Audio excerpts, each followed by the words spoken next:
sistemas. O Canal Livre recebe hoje Vladimir Brito. Ele é agente da Polícia Federal e tem larga experiência em trabalhos de inteligência estratégica e espionagem internacional.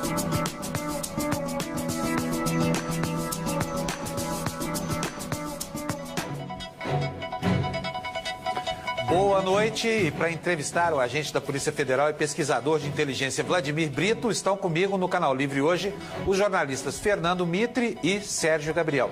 Vladimir, muito bem-vindo. Seu currículo é invejável. Você é pós-doutor nessa área. Na verdade, eu sou doutorando com algumas especializações e o mestrado. Ok. Agora, a internet, quando se popularizou aí a partir do final da década de 80 e no início dos anos 90, foi anunciada como um grande pilar da autonomia e da privacidade, da realização pessoal. O quanto a internet é efetivamente segura no plano das individualidades? A internet é muito frágil, né? Sob o prisma dos indivíduos, né?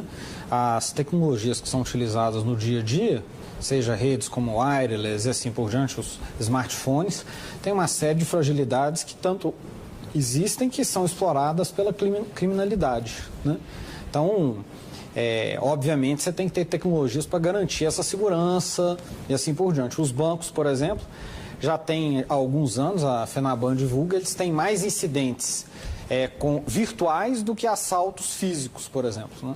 Quer dizer, quem tem vida digital não tem privacidade garantida. Essa que é a questão, né, doutor? Tem que se preocupar bastante, inclusive com os dados que você fornece e que você disponibiliza em redes sociais, porque muitas vezes eles estão mapeando o que é a sua vida, a sua rotina, quem é a sua família, né? Agora, quando se fala desse gigante, que é essa agência americana, a NSA, que espiona tudo que ela quer, inclusive a vida pessoal, né, do cidadão. Nos Estados Unidos eles tiveram problema, porque lá teve uma reação, né? A cidadania americana, quando se trata da questão interna, reage de uma maneira.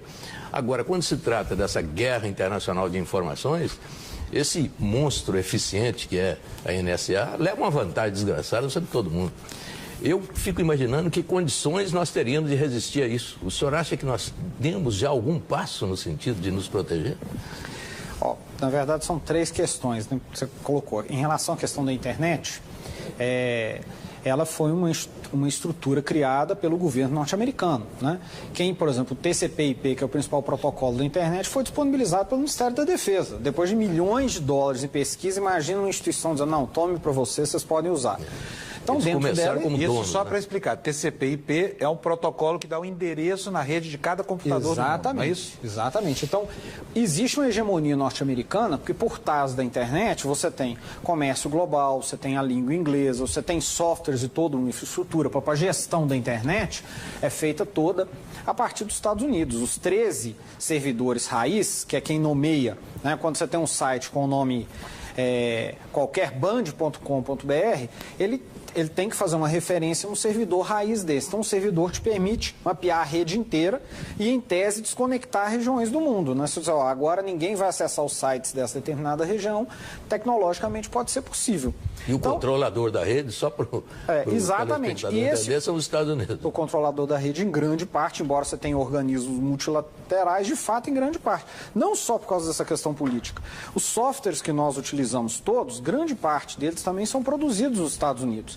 E as agências de inteligência e defesa, como é o caso da NSA lá, ao contrário daqui, elas são os grandes financiadores, né, dessas pesquisas na área de defesa. A indústria de defesa norte-americana era monstruosa, né? Vídeo Eisenhower, lá é a denúncia dele do ponto de vista do peso e dos interesses da indústria de defesa. A NSA, por exemplo, trabalha com o horizonte de estar 5 anos tecnologicamente à frente do estado da arte em tecnologia da informação.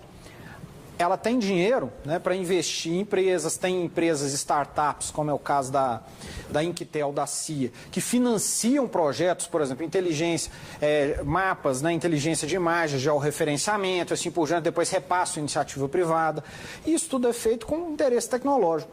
Então, essa hegemonia na rede, né, há poucos dias atrás, o New York Times disponibilizou um arquivo que foi também divulgado pelo Snowden, mostrando supostamente o orçamento da NSA só para poder financiar empresas de criptografia, em que ela compraria a tecnologia das empresas, permitiria que elas continuassem vendendo, né, a sua tecnologia como segura para o restante do mundo, mas ela teria portas para poder acessar o conteúdo daquilo que está criptografado. É como se eu comprasse a senha. Só para o telespectador entender, a criptografia, na verdade, é onde estão os segredos, né? Criptografia são instrumentos que você tem para baralhar, né? Então vamos imaginar que eu tenho uma carta, eu tenho uma chave que baralha aqueles dados em zeros e uns, em dígitos, né? Em bytes, e depois só quem tem a outra chave consegue desembaralhar para poder entender. Então, teoricamente, se alguém interceptar a minha comunicação, não vai entender nada, porque vai ver zeros e uns ali. Não vai ter sentido. Quer dizer, hoje eu compro essa criptografia, mas o Estado americano já sabe como desvendar esse código. Ao que tudo indica, né, por esse documento, e por se saber que que o grande papel da NSA, além de interceptar, é decriptar, né, que é onde está a informação mais valiosa, o que tudo indica é o seguinte: vários softwares podem ter passado por isso. E aí a pergunta: como eu sei o qual é de confiança e qual não é de confiança? Como? Difícil, porque uma vez que o software é compilado, né, o software, enquanto o programador está mexendo, a programação é a linguagem que o ser humano entende, né, que você tem variáveis lógicas, mas que o ser humano entende.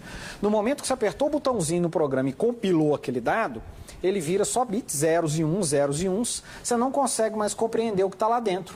Então, quando você está comprando uma tecnologia que era uma caixa preta, que você não entende nada, você corre o risco de uma parte dessa tecnologia ter sido já desenvolvida previamente com uma porta que permite que uma agência como a NSA entre e colete os dados. Essa é a minha pergunta inicial. Exatamente. Quer dizer, que condições a gente tem de se defender de tudo isso? No caso do software, é garantido que haverá sempre uma porta para a gente entrar quando compra alguma tecnologia ou não? Ou eles vendem a tecnologia, mas segura o software? Pelo peso, não. Você, em geral, a grande parte dos softwares comerciais são softwares que você já compra compilados, eles são fechados, você não sabe o que tem dentro dele. Existem alguns softwares, que alguns inclusive são softwares livres, mas nem todos, são comercializados pela iniciativa privada também, que você entende o que está lá dentro, porque o software você compila ele. O que é importante? Eu não estou aqui preconizando, então agora nós vamos abandonar todos os softwares produtivos que a gente tem que vieram dos Estados Unidos ou de outro país, qualquer vinculado a eles, nós não vamos comprar, não é isso não. Mas tem alguns lugares, nós vamos entender o que é fato. Fato é, a princípio, a NSA compra softwares de criptografia e intervém sobre vários outros, porque ela tem um peso econômico muito grande, ela e o Departamento de Defesa norte-americana, sobre essa indústria de TI. O computador foi criado da disputa da Guerra Fria da área de inteligência. Então, vamos imaginar que eu sou do setor de desenvolvimento de tecnologia da Petrobras, eu estou desenvolvendo toda a nossa bagagem, o background lá de prospecção em águas profundas. Né? 20 ou 30 anos de pesquisa, bilhões e bilhões de dólares, né, envolvidos nisso. E uma grande vantagem comercial para a Petrobras, vide inclusive o próprio pré-sal, que foi possível por causa disso. Eu posso me dar o luxo de colocar essas informações num local, sabedor disso, colocar essas informações no lugar que elas possam ser acessadas? Muito provavelmente não. E o que eu faço? Aí entra a jornada, que, na minha opinião, não vão ser respostas rápidas, né? Nós estamos num paradigma tal qual os americanos, quando acordaram com os russos no espaço, né? Nos acordamos e o mundo girou e está à frente. Nós temos que ter um projeto aqui que envolve não só tecnologia, como a própria organização da atividade de inteligência no país. Então, o governo tem que sentar e tem que começar a pensar quais são as áreas que eu preciso proteger a informação. Mapear processualmente, porque eu tenho que proteger a informação, por exemplo, na mesa do presidente, com o sistema operacional que ela utiliza, na rede, no roteador que roteia os dados, e no e-mail que ela armazena os dados, que conforme for pode estar dentro dos Estados Unidos ou de outro país. Quer dizer, nesse momento, isso aí está inteiramente à disposição dos adversários, entre aspas, digamos assim. Dentro desse modelo tecnológico, né, que nós não dominamos essa tecnologia e que tem agências que intervêm sobre elas, como é o caso da NSA, nós estamos. Então nós estamos vulneráveis. Sem dúvida. Agora, houve um momento no passado, logo no começo do primeiro mandato do presidente Lula, em que o governo tomou uma decisão de natureza ideológica. Falou, toda a nossa plataforma é baseada em software público aberto. Então, os gabinetes dos ministros, essa coisa toda, passaram a usar esses pacotes. Ao invés de usar o pacote da Microsoft, usavam aquele pacote padrão que foi desenvolvido primeiro numa linguagem chamada Linux. Uhum. E aquele é um software aberto, quer dizer, qualquer pessoa acessa o código-fonte dele. Na sua opinião, isso foi uma atitude certa do ponto de vista da segurança ou equivocada? Certa. Por quê?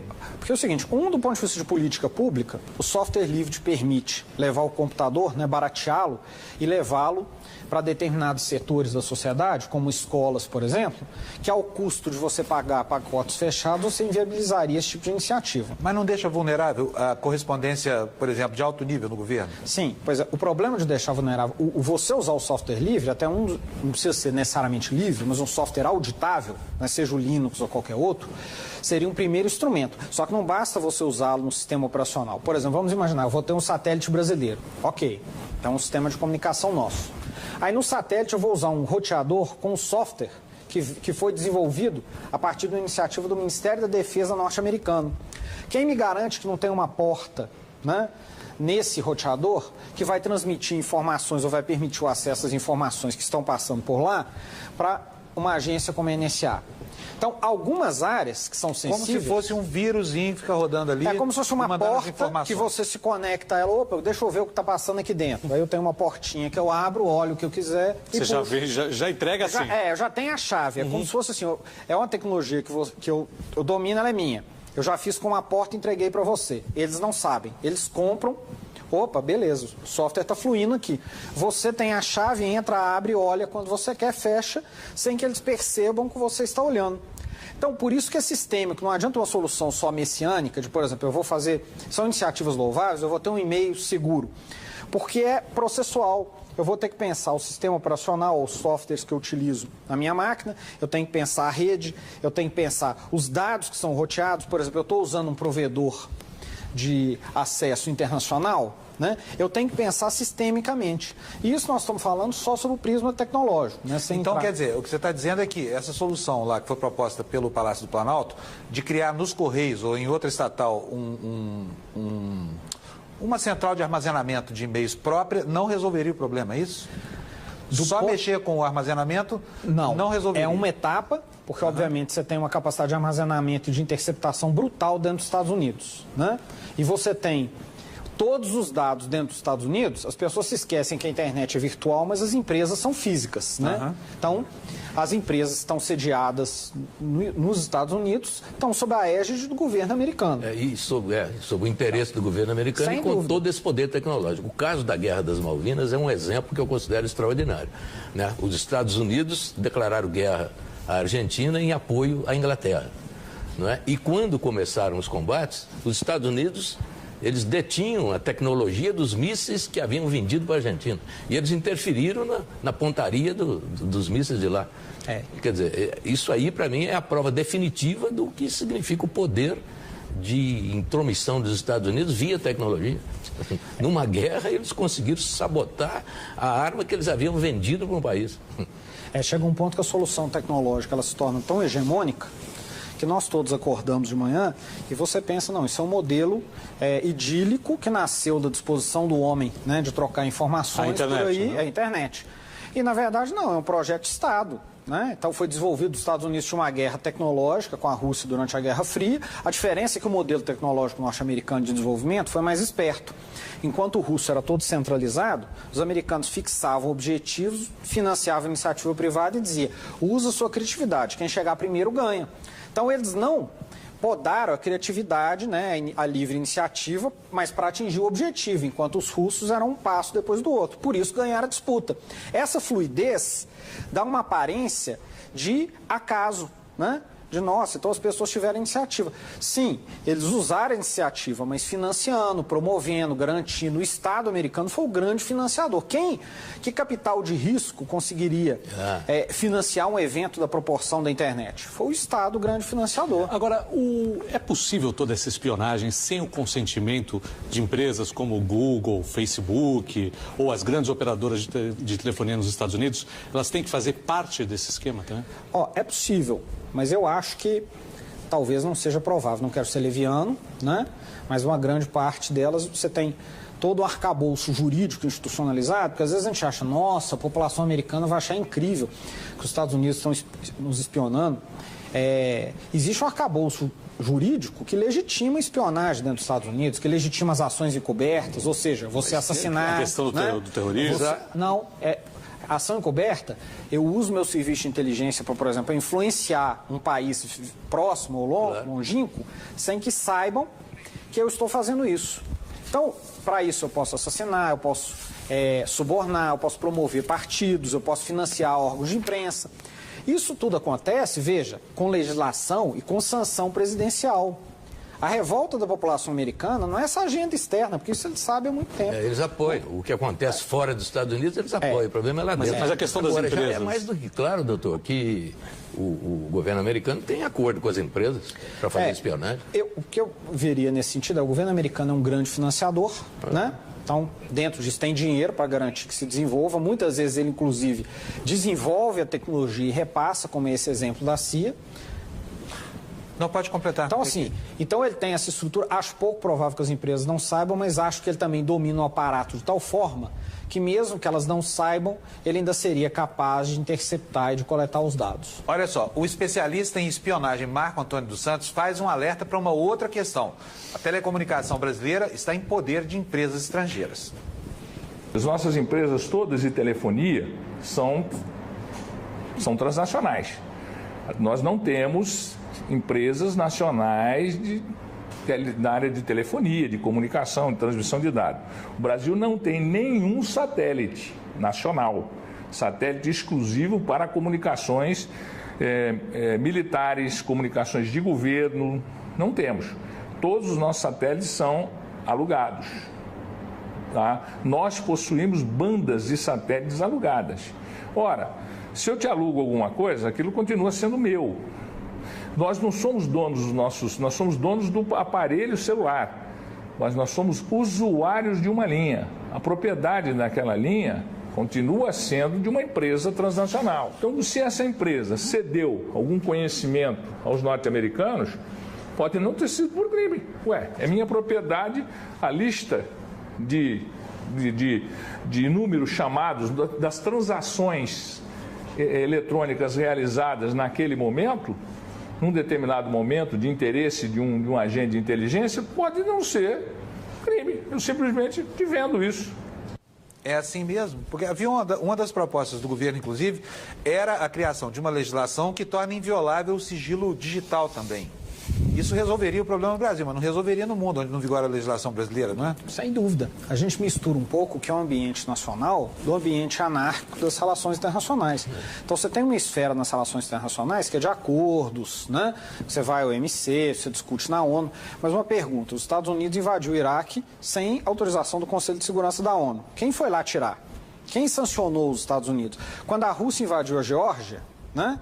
Quem foi lá sancionar a Rússia? Ou a China com a Mongólia? Né? Então é o seguinte, na verdade, você tem também nesse ambiente uma disputa anárquica entre as nações, que você tem uma faceta, que é essa do mundo da diplomacia, que a gente percebe, e um subterrâneo, que é esse mundo da inteligência, do golpe de mão, da disputa, né, suja, vamos dizer assim. Então, dentro dos Estados Unidos, eles vão interceptar a comunicação, isso não é crime lá. Mas aqui, por exemplo, se a minha comunicação é interceptada, quer dizer, se a minha privacidade é invadida, o governo americano não está cometendo um crime contra mim? Tá, e aí? Como é que vai por isso? Qual é o tribunal? Nós vamos fazer o quê com os americanos? É o que Sim, mas ele não pode fazer isso. Aqui. Né? Ele não pode fazer aqui, mas e daí? Mas é que é feito lá, né? Porque assim o crime como o Bush não deveria ter invadido o Iraque. Ele não poderia usar drones para poder assassinar pessoas, sendo que vão várias outras junto dentro do Afeganistão. Mas ele tem poder para fazer isso. Nas relações internacionais, uma esfera delas é eu posso. O critério é eu posso. Não é eu não deveria, o mundo vai achar ruim. A gente esquece que o garantidor supremo, né, das leis é o Estado. E o Estado tem um monopólio do exercício da força. Então aqui o garantidor da Constituição, das leis, é esse monopólio. Internacionalmente, você não tem um Estado supranacional garantidor de direitos. Você tem as potências que ora decidem intervir numa zona de influência, ora não decidem. Então, uma esfera você consegue no diálogo, né, na propaganda. Uma parte delas é exercício de disputa de força. E os Estados Unidos dialogam até um certo ponto. Né? É só ver os Depois Estados não Unidos. dialogam mais. A CIA, por exemplo, tem um documento que é na internet, eu usei na minha pesquisa de mestrado, que é uma estação, que é uma espécie de equipe móvel da CIA, isso é o que eles chamam de cabo, né, um documento, um relatório que ia por cabo, relatando que o golpe militar ia sair no dia seguinte, a partir de Minas Gerais, que São Paulo apoiaria, o Rio de Janeiro poderia ter confronto. Falou 64, né? 64, pré-64, um dia antes. Ou seja, a Sociedade da Informação nem em sonho existia. Exatamente, mas você vê que a agência operando aqui dentro e mais, completamente imbuída do que acontecia. Então, mas aí o que eu lhe pergunto é o seguinte, quer dizer, com tantas informações coletadas no mundo, como que os americanos não previram o que ia acontecer no 11 de setembro? Na verdade é o seguinte, porque aí entra a dimensão humana. Vamos pegar... Você tem um aparato grande, diversas vezes ele é eficaz, por quê? Porque inteligência, quando funciona, você não fica sabendo, né? Se ela previu e desarticulou o esquema antes dele nascer, ele não vira nem incidente público, né? A agência neutralizou.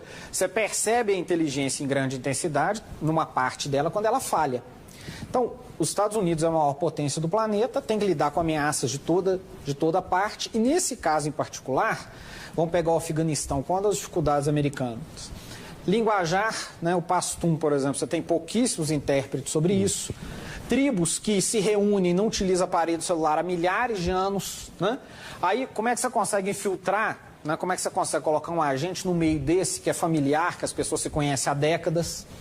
Então, a dificuldade é isso, porque, na verdade, não é uma garantia de previsibilidade de tudo, mas os Estados Unidos já conseguiram, com certeza, antecipar diversas situações pelo aparato de inteligência que eles têm. No caso do 11 de setembro, eles chegaram a detectar sinais, mas não concluíram o raciocínio. Não conseguiram concatenar, porque o volume, o universo de dados é brutal. Então, nós temos aqui um depoimento do ex-ministro da Fazenda, Rubens Recupero. Ele foi embaixador do Brasil lá em Washington no início dos anos 90 e vai falar aqui das vantagens que ele tirou de monitoramentos telefônicos feitos justamente pelo governo norte-americano. Vamos ver. Uma curiosidade que eu teria, realmente, é que se encontrou alguma coisa específica nessa investigação que denote um interesse particular no Brasil, porque eu acho difícil de encontrar uma explicação para isso. Eu, quando fui embaixador do Brasil em Washington, eu parti com uma hipótese de trabalho que tudo que eu mandava por telegramas ou que eu falava ao telefone podia ser violado pelos americanos. Então eu até usava isso em proveito nosso. Por exemplo, certas coisas que eu não poderia dizer porque seriam consideradas impertinentes, que eram queixas nossas. Por exemplo, eles não reconheciam o governo de Angola, com o qual o Brasil mantinha muito bom relacionamento, né? E queriam que nós reconhecêssemos o do Haiti, que era favorável a eles. Então eu usava amplamente as comunicações telegráficas e telefônicas para mandar um recado, porque eu sabia que eles estavam ouvindo. E eu acho que essa é uma boa tática, né? Usar para se comunicar com eles. Realmente é uma boa tática. Agora, o Rubens Barbosa, outro ex-embaixador brasileiro em Washington, conta que ele foi espionado. A embaixada brasileira foi espionada. Descobriu que tinha um cabo ligando diretamente ao Departamento de Estado, né? É uma coisa comum, tipo assim, a visão dele respeitando o ex-ministro, mas, por exemplo, ele controlava o que ele dizia. E os outros 50, 60, 100 pessoas da embaixada que às vezes participavam do processo decisório, né? E que também têm acesso à comunicação. E o ambiente, porque é comum também as embaixadas serem... existir interceptação ambiental dentro delas, né? Por fim, essa questão se nós temos informação para proteger ou não, eu acredito que o Brasil tem um desenvolvimento tecnológico grande em determinadas áreas. Nós somos uma economia com grande peso no mundo, não é à toa, né? Mesmo commodities, alguma agricultura, você tem pesquisas da Embrapa que agregaram valor. Você tem o processo de desenvolvimento do submarino nuclear. E, além disso, você tem um processo decisório do Estado. Imagina o que é o Brasil como um ator regional. Ele vai intervir no OMC, na ONU, e de antemão o outro governo sabe a estratégia da Dilma, né? Sabe a estratégia do Ministério das Relações Exteriores ou dos nossos negociadores. É óbvio que é uma vantagem, até porque para construir e manter esse aparato, os americanos gastam dinheiro, né? Os americanos têm um ditado que não existe almoço grátis, né? Eles não estão disponibilizando isso tudo para nada. Mas nós estamos engatinhando demais ainda, né? Por exemplo, não temos um satélite, nós usamos todos os satélites alugados, no caso da telefonia e da internet. O Brasil precisaria do quê? De 1 bilhão para ter um satélite? O preço seria esse? Seria. E, na verdade, nós, desde os militares, nós não temos uma política nacional de informação. Qual é a nossa agenda informacional? Onde nós queremos chegar como nação? mesmo utilizando tecnologias de outros países, mas entendemos e nos situando nesse mundo. Nós não nos situamos. Minha orientadora, a professora Marta Kerr, do doutorado, tem uma pesquisa mostrando que a França, por exemplo, que já teve uma política informacional ousada, com o Minitel, inclusive, também foi sendo esmagada. Né? O Minitel é o bisavô da internet lá. Exatamente. É o videotexto, né, aqui no Brasil. Só que no momento que o Estado perdeu a condução disso, ele passou a ser um seguidor da tecnologia de outro. Não, você não tem que utilizar as melhores tecnologias, mas eu tenho que me situar diante delas. Nós compramos um pacote fechado como se fosse uma miríade, né, de soluções positivas sem nenhuma contradição. Nós estamos vendo que não é. Ô, Vladimir, né, nesses tempos aí de espionagem eletrônica, espionagem pela internet, o espião, o ser humano, o espião, ainda tem um papel importante nisso? Sem dúvida. Normalmente, as agências de inteligência operam no mundo todo sob cobertura diplomática. Então, por exemplo, o agente da CIA mesmo, ele vai vir no Brasil como segundo secretário de Relações de Assuntos Culturais, ele vai ter funções subalternas dentro da embaixada. Não só ele, né? Inteligência russa, israelense, assim vai. Esse cara, um dos objetivos dele é o quê? Recrutar dentro do Estado brasileiro, dentro da iniciativa privada. Então ele pode recrutar, tanto ganhando a pessoa ingenuamente para a perspectiva de mundo norte-americano, e que o que ela está fazendo não é nada demais, quanto muitas vezes pagando, né? Suborno mesmo. Subornando. Cá entre nós, num país que a corrupção é endêmica, que ela permeia várias instituições, né? Se o sujeito vende, às vezes, merenda escolar estragada, né, como a gente já viu algumas operações por aí, afetando crianças da nação dele, imagina segredos de Estado, que são abstratos ali, que às vezes não vai ter efeito imediato. Então, com certeza, né, embora não tenha aparecido nesse vazamento de informação, com certeza existe esse tipo de atuação. Ou seja, tem gente ali trabalhando nas altas esferas da administração, provendo informações para esses Se não existe, né, que é difícil prever, existe com certeza uma tentativa sistêmica dessas agências, porque me diz, o que é mais relevante?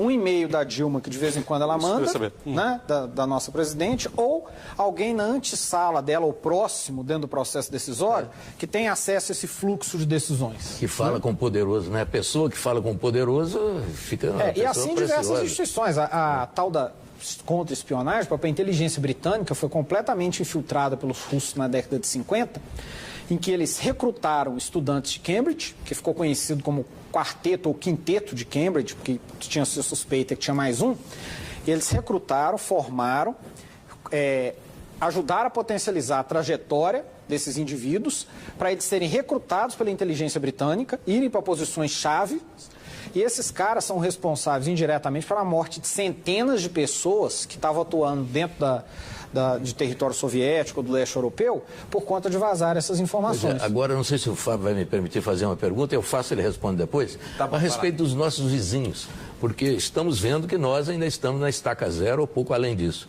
Eu queria saber os vizinhos aqui do continente, como é que estão. Não responda por enquanto. A gente vai para o intervalo e volta em alguns minutinhos para continuar essa conversa aqui com o Vladimir. Até já.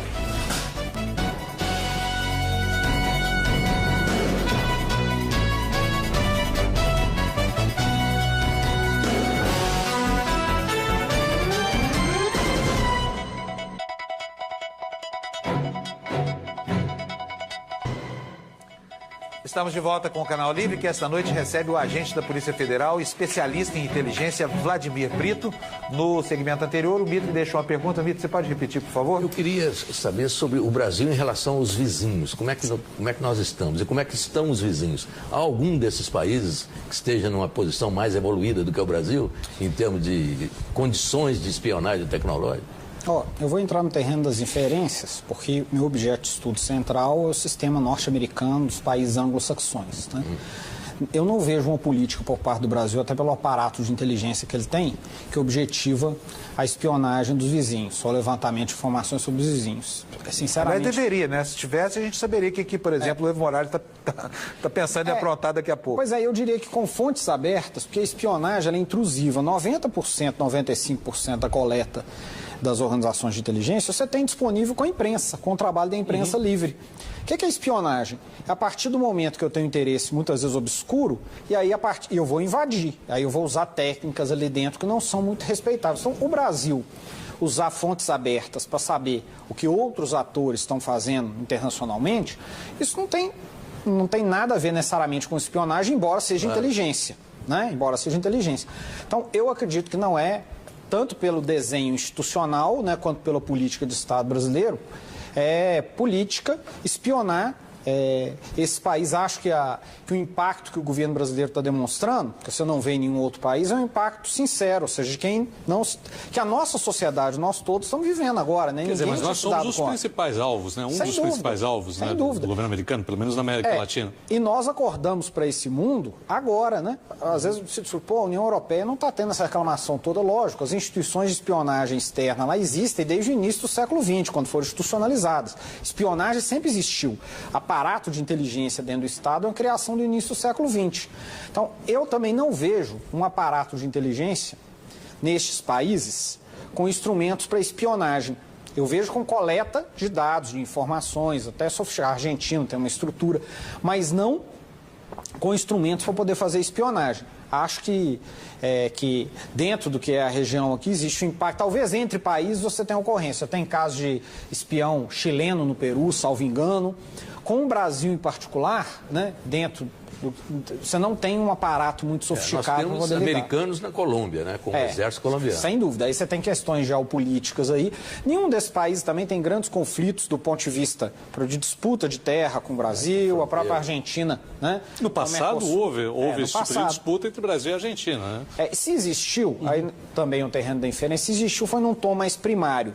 Não é sistêmico, né, como o modelo das grandes agências do mundo, que tem diversas disciplinas, intercepta telefone, e-mail, tem satélite que coleta imagem com grande precisão e aproximação, tem fontes humanas, fontes abertas, você tem vários instrumentos de coleta, agências só para concatenar os dados, para bricolar esse volume de dados todos e produzir sentido, tecnologia para poder analisar isso, né, de maneira automática para o ser humano entrar em algumas circunstâncias. Vladimir, como é a história dos tais pendrives chineses? Há uma organização, que me fugiu o nome agora, uma universidade canadense, há cerca de 2 anos, 3 anos atrás, ela detectou a presença de softwares para espionagem em mais de 1.000 pendrives que tinham sido produzidos a princípio na China e distribuídos pelo mundo.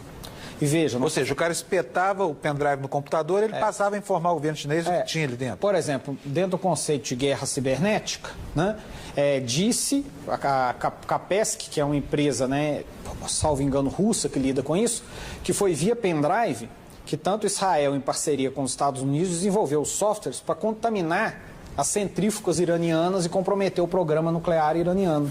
E funcionou? Funcionou. Ao que se diz, né, ao que se é divulgado dentro das fontes abertas, dentro da internet, funcionou, danificou diversas centrífugas e atrasou bastante o programa. Doutor, eu queria saber sobre a competência técnica do corpo de funcionários brasileiros. O Brasil tem alguma excelência nessa área? Tem gente capacitada? Tem. Gente que talvez tenha se formado até nos Estados Unidos, eu não sei. O que é bom e ruim, né? O Brasil tem um aparato de inteligência, né, nas Forças Armadas, tem a ABIN, Polícia Federal, mais com enfoque, tirando a questão do terrorismo, mais com enfoque policial. Mas vamos pegar a ABIN. Existe. Só que o nosso modelo de inteligência, dentro da minha percepção, ele veio da Guerra Fria. Isso. Essas instituições não foram refundadas. Nós, enquanto sociedade ou governo, em nenhum momento nos detivemos para compreender, perceber como funciona a inteligência e dizer, isso aqui nós precisamos, isso aqui tem que mudar. Só lembrando, na Guerra Fria, o nosso trabalho de inteligência no Brasil cuidava mais do que eles chamavam de perigo interno do que da situação internacional. O nosso modelo herdado existia, na verdade, um escalonamento de tarefas, né, dentro dos campos, dos blocos à época. Então, os americanos enfrentavam a inteligência alemã, você tinha as inteligências desenvolvidas, tipo a Alemanha, que foi recriada pelos americanos, né, usando até parte do oficialato alemão, que foi montada para poder ser efetiva, ofensiva, ter inteligência externa, e a função dos países periféricos, de terceiro mundo, era fazer inteligência interna contra o inimigo interno. Quer dizer, quando acabou a Guerra Fria, a gente estava na estaca zero mesmo. E o nosso modelo era esse. Então, a nossa contra-inteligência, desde a Segunda Guerra Mundial, dependia de britânicos e americanos, né? Os últimos casos de espionagem que a gente tem detectados aqui, porque um bom índice, eu trabalhei isso numa especialização que eu fiz, porque, teoricamente, inteligência tudo é classificado. Mas você tem, nos Estados Unidos, uma instituição do Congresso que mapeia todos os casos de prisão de espiões que vêm a público. Ou seja, nós não estamos discutindo aqui os que não vieram a público. Então, os caras de 1975, é Perserec que se chama, os caras de 1975 até 2008 tinham 140 casos, 144 casos de pessoas presas por espionagem, divididas dentro de instituição, a serviço de tais e tais serviços secretos. Quantos casos nós conhecemos de prisões por espionagem no Brasil desde a Segunda Guerra Mundial até hoje? Vou até ampliar o espectro. Quantos? Zero? Eu não conheci nenhum. Tivemos aqueles agentes internacionais que vieram para o Brasil para tentar movimentos revolucionários aqui. Muitos foram presos e sofreram muito. Que era o contexto ali da Guerra Fria, mas se você for pegar a gente... Não, antes disso. Mas aquilo não era propriamente espionagem. Porque mais espionagem... mais do que espionagem. Agentes provocadores. Porque espionagem acaba com o seguinte, a mesma agência, a CIA, ela faz duas coisas diferentes. Uma coisa é espionagem. O que é o ideal da espionagem? Você deixar o cara quietinho. Muitas vezes você tem um espião bem posicionado, você recruta ele 20 anos antes, né? Por quê? Porque ele vai galgando o processo decisório. Então, quanto menos agito, quanto menos marola tiver ali, melhor é para ele poder subir com tranquilidade. E você tem uma outra área que agências como a CIA utilizam, que é as cover actions, são ações encobertas, que é o quê? Que é você atuar dentro de um outro país para, por exemplo, influenciá-lo ou desestabilizá-lo. Então, eu faço assassinato, eu financio guerrilha, eu faço propaganda encoberta, ou seja, eu propagando algo que não sabe que eu fiz. Então, assim... são diferenças. Existiram ações encobertas dentro do Brasil, talvez durante o período da ditadura? É provável. E antes, né? Isso. Espionagem... Para implantar a ditadura também. Pois é, agora, espionagem, gente dentro do aparato do Estado, da iniciativa privada, de empresas estratégicas, está lá quieto fornecendo informações, pode, obviamente, existir nos marcos do nosso serviço de inteligência, acredito que deva ter existido, sem ter sido divulgado. Mas pegando um índice público, como existe esse norte-americano dos mais de 140 casos, nós não temos nenhum que foi levado à justiça, processado, pelo menos eu não conheço. Olha, nós estamos falando em violar sigilo, subornar a gente, nós não temos nenhum registro disso. Agora, essas todas são técnicas de espionagem, né? São. Depois eu tenho aqui mais uma intervenção do Marco Antônio dos Santos, esclarecendo para a gente por que para muitos espiões nada disso constitui crime ou violação. Vamos ver. Espionagem é crime? Qual é o crime? O crime de espionagem só é previsto no Código Penal Militar em tempo de guerra. Você tem que pegar o espião, quem vai fazer a contra-espionagem, que é uma operação de contra-inteligência, tem que pegar o espião em um crime comum. A apropriação indébita, uma invasão, um roubo, um processo de extorsão. Senão não é crime. Porque o crime de espionagem ele não é previsto no Código Penal brasileiro, só no Código Penal Militar em situação de conflito. Os serviços de inteligência internacional, eles têm um limite muito tênue entre o que é ilegal e o que é legal. Quem opera a inteligência, por isso que eu chamo inteligência de um grande jogo, você tem que ser habilidoso o suficiente para não transpor a fronteira da ilegalidade. O Marco Antônio foi do Serviço de Inteligência do Exército Brasileiro. Nós vamos agora para um pequeno intervalo comercial, o último do programa. Voltamos já para continuar a nossa conversa com o Vladimir Brito. Até já.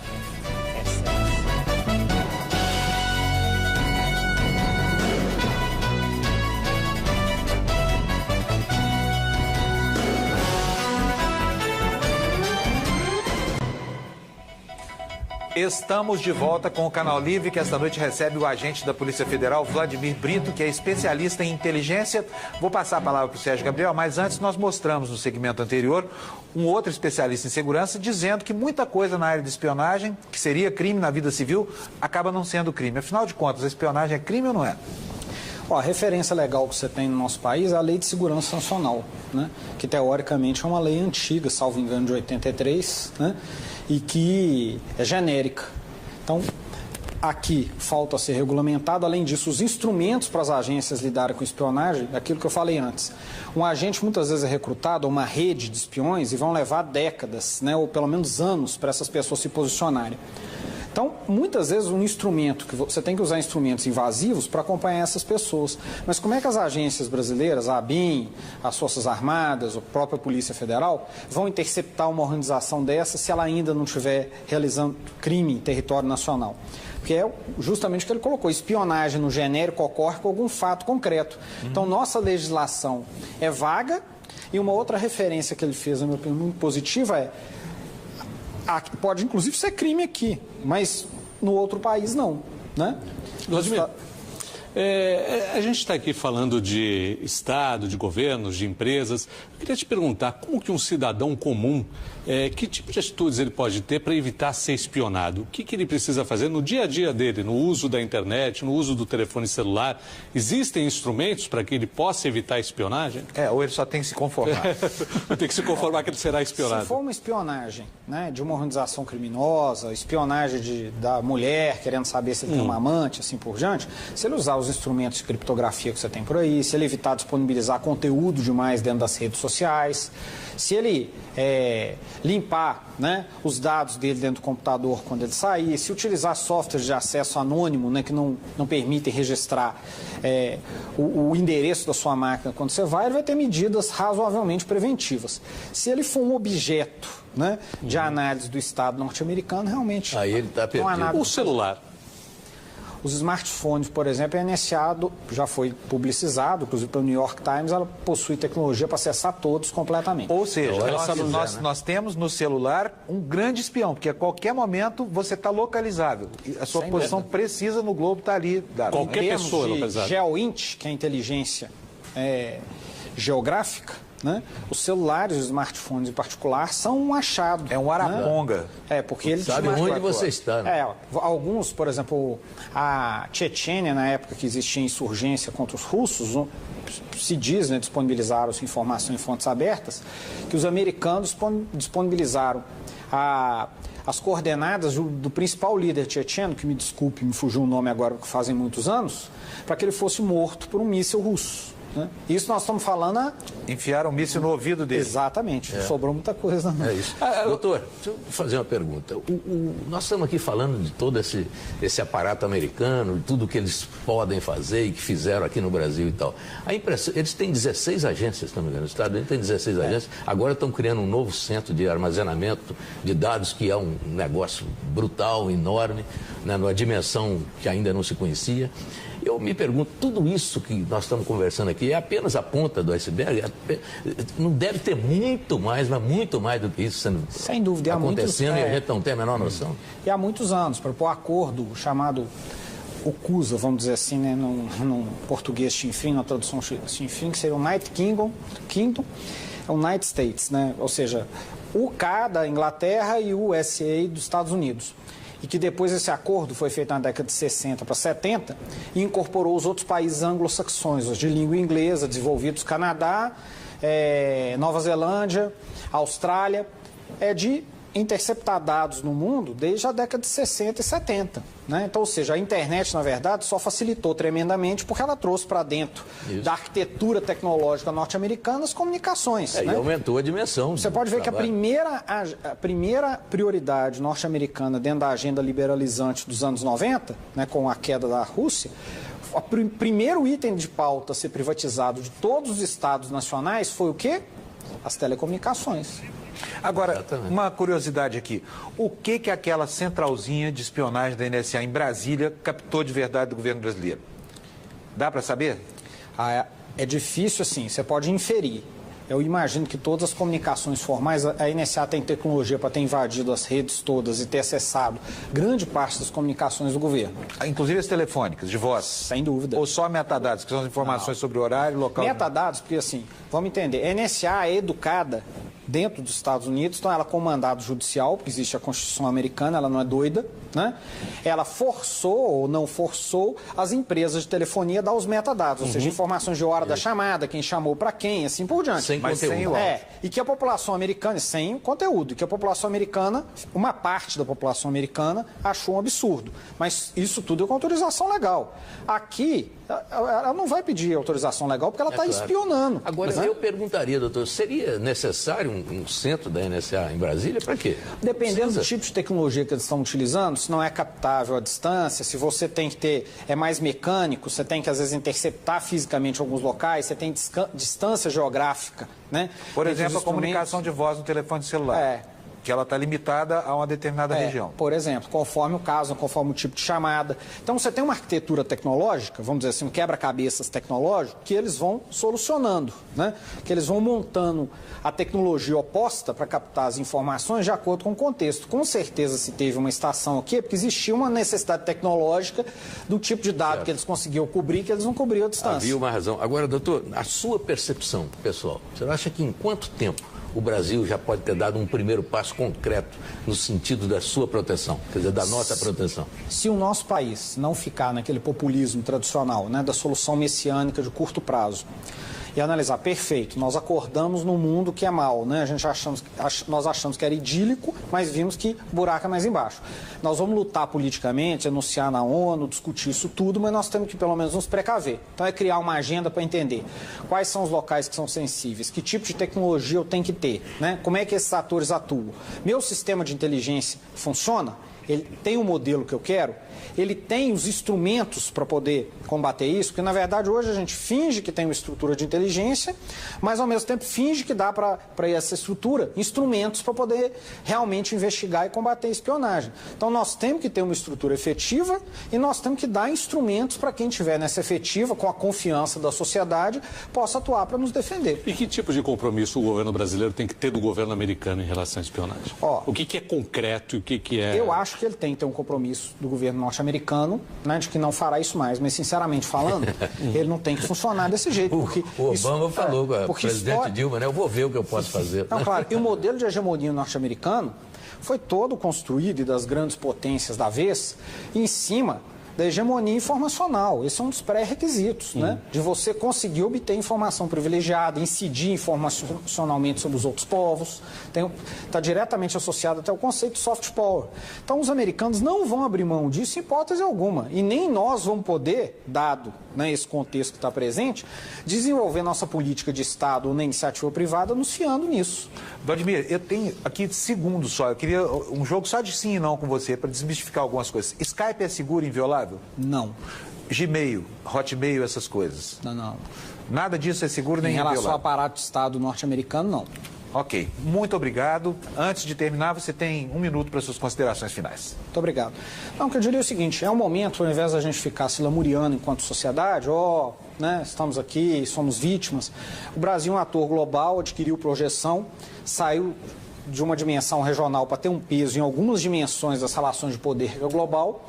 Então, o que nós temos que fazer? Perfeito, nós estamos nessa situação, vamos entendê-la e, como toda nação, né, que adquiriu um peso em um determinado momento, vamos construir uma agenda para não permitir que a nossa sociedade e o nosso governo, a nossa iniciativa privada, fique à mercê desse tipo de situação novamente. Eu acho que esse é o grande desafio que o governo tem agora e que nós, enquanto sociedade, temos no sentido de estar cobrando.